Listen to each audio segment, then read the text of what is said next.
Hey, how's it going? This is James P. White from 95.7 Cruise FM, The Locker Room. Welcome to the Jedi Jimmy podcast. This is episode number 22, Obi-Wan Kenobi, episode number 4. The title is Part 4, Who Knew? Okay, so this was actually a really short episode. It was one of the shorter ones of this series so far. It was about 36 minutes long, plus or minus a couple seconds. And they started out on the rebel planet of Jabim. So Jabim is actually the final stop for the path. So when people are trying to escape from the Empire, have them be Force sensitive or actually Jedi, they go to Jabim where they get alternative identities and ways to get off the planet. Now, it starts out with actually Obi-Wan being in a bacta tank. Now, throughout the series, dealing with the Star Wars spin-offs, the bacta tank has shown up a couple of times, as well as in the original movies. So, in Empire Strikes Back, Luke actually was in a bacta tank that basically helps you heal. That was during Empire Strikes Back when he was on the planet of Hoth, where he got stuck in the snow. Then on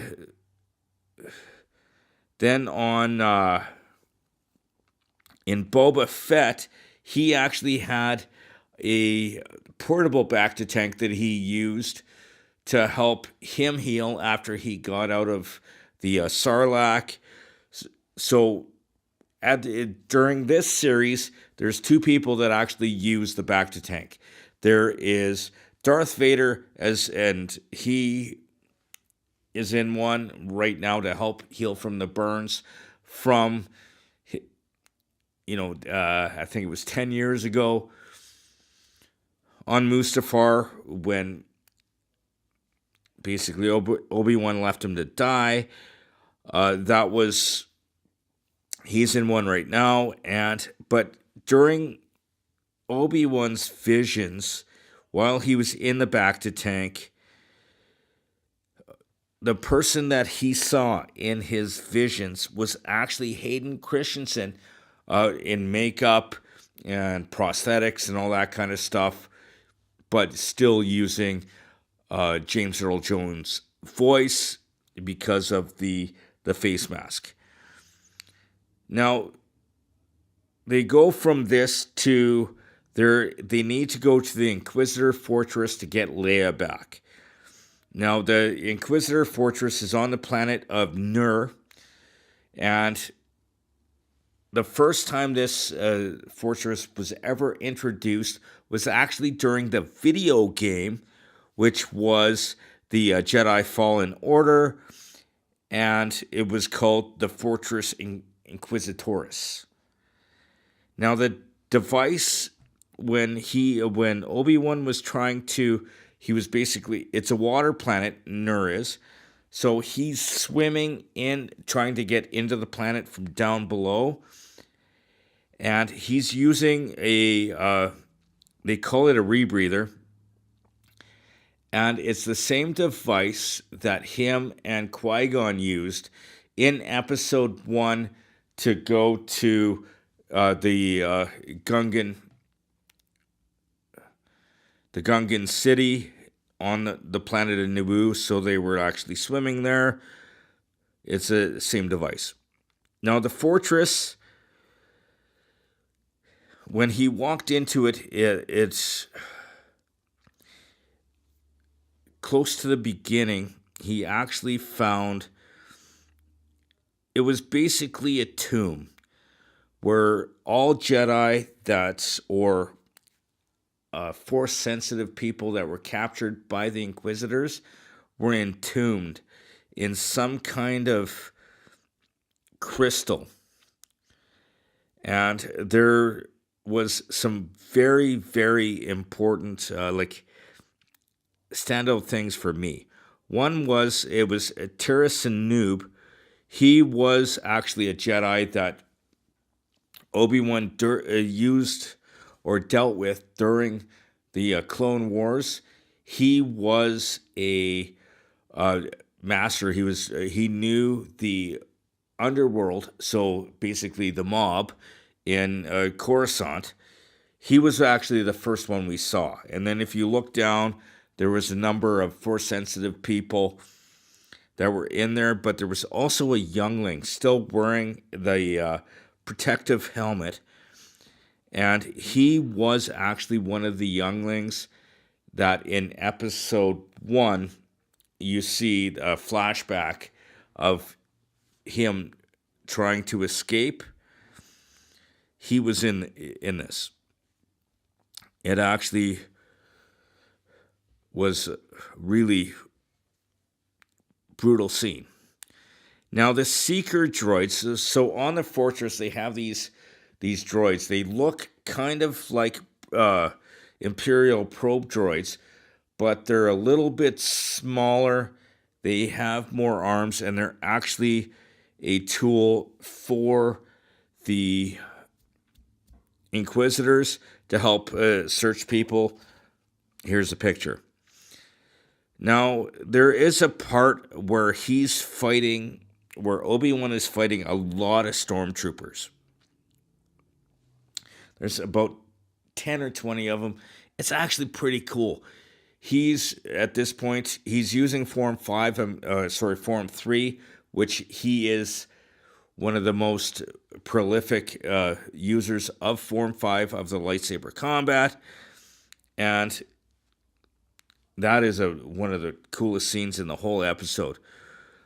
But they introduce a new type of trooper that you've never seen in any Star Wars universe, either the animated or the live action.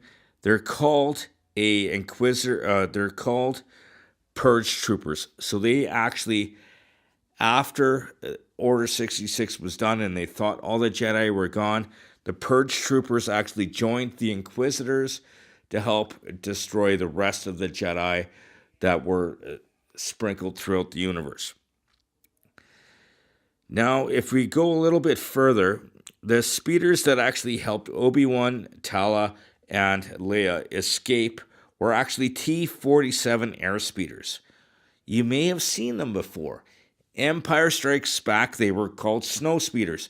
So actually in Empire Strikes Back, Luke Skywalker actually was, his code name or call sign was Rogue One.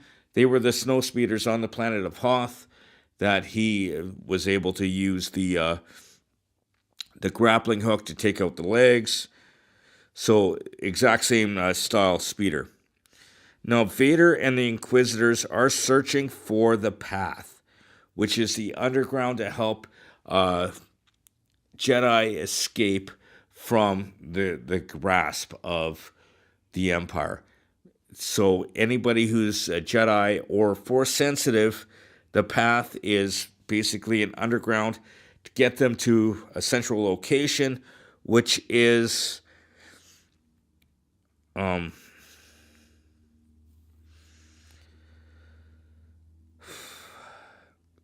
the planet that they started out on, so on Jabim. So the underground helps them get there where they get new identities, and then they're spread throughout the universe to hide from the Sith.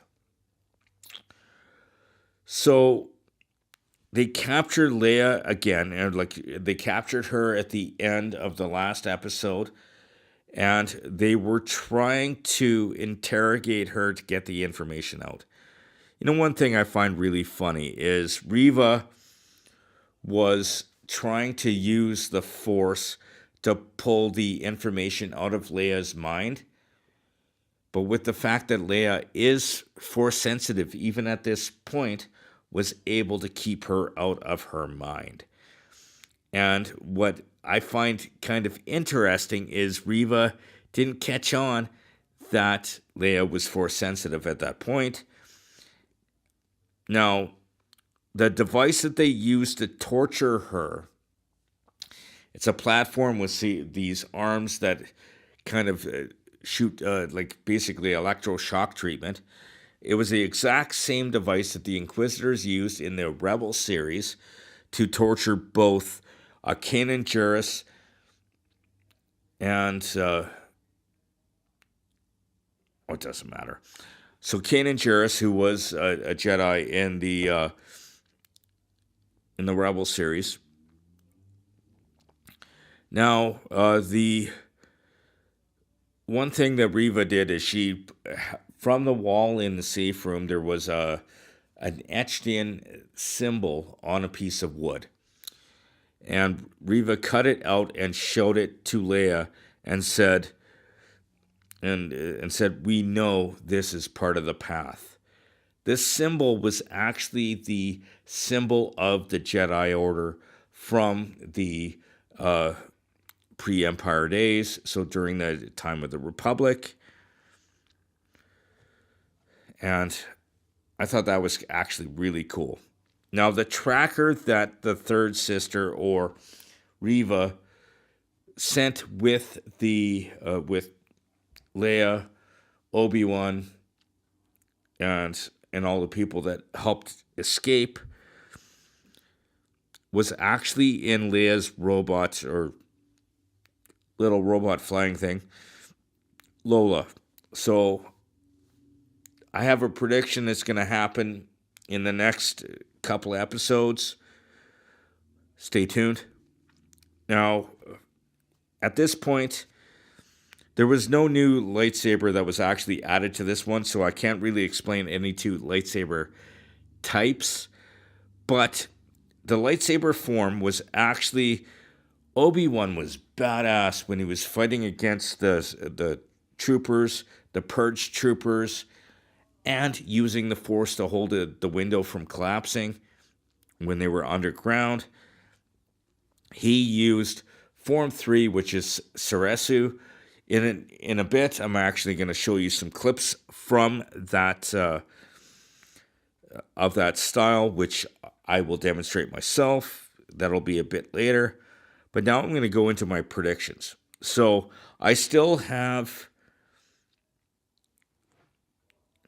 some predictions that I put earlier in the series that haven't happened, but I know will happen in the future.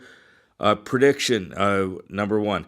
There will be another battle between Obi-Wan and Darth Vader, probably on Jabim, because the next episode, the Empire, the Inquisitors, Darth Vader, all of them will actually come to Jabim because they've been able to track the crew to the planet. And it is also, it's almost, as I said, a guarantee that they will be there. I still think that Quinlan Vos, he's one of the old Jedi from the time of the Clone Wars. He's a tracker, all that kind of stuff. They teased him in the last episode. He is going to show up before the end of the series. I look forward to seeing that. And I also think that by the end, probably in the last episode, which is episode 6, Darth Vader will kill Reva because Obi-Wan and Leia will actually escape their grasp, and Reva will die at the hands of Darth Vader. As well as another prediction I have is the Grand Inquisitor is actually not dead. Even though Reva rammed a lightsaber through him, the dark side has some weird tricks to it to regenerate life, as we saw in the Rise of Skywalker with the Emperor coming back. At this point, as far as I know, I have made no mistakes in my predictions or any of the stuff I've described in previous episodes. If you do see any mistakes I have made, please let me know. My favorite quotes from the episodes so far. So episode 1, Jedi cannot help it. They can't help what they are. Their compassion leaves a trail. The Jedi code is like an itch. He can't help it. That was from the Grand Inquisitor in episode 1. Episode 2, you think the less you say, the less you will give away, but really the opposite is true. That was actually said from Leia to Obi-Wan in episode 2. Now in episode 3, Quinlan Vos, the Jedi I talked about earlier, he wrote on the wall, "Only when your eyes are closed can you truly see." That was Quinlan Vos. Episode 4. There wasn't really a quote in this episode that really moved me or actually kind of what I thought would be memorable. But I do remember a quote from actually episode 2, Obi-Wan explaining the Force to Leia. He says to her, "Have you ever been afraid of the dark? How does it feel when you turn on the light?" That's what the Force feels like. That's what it feels like. So now at this point, I'm going to go through Form 5, some techniques of Obi-Wan's lightsaber combat.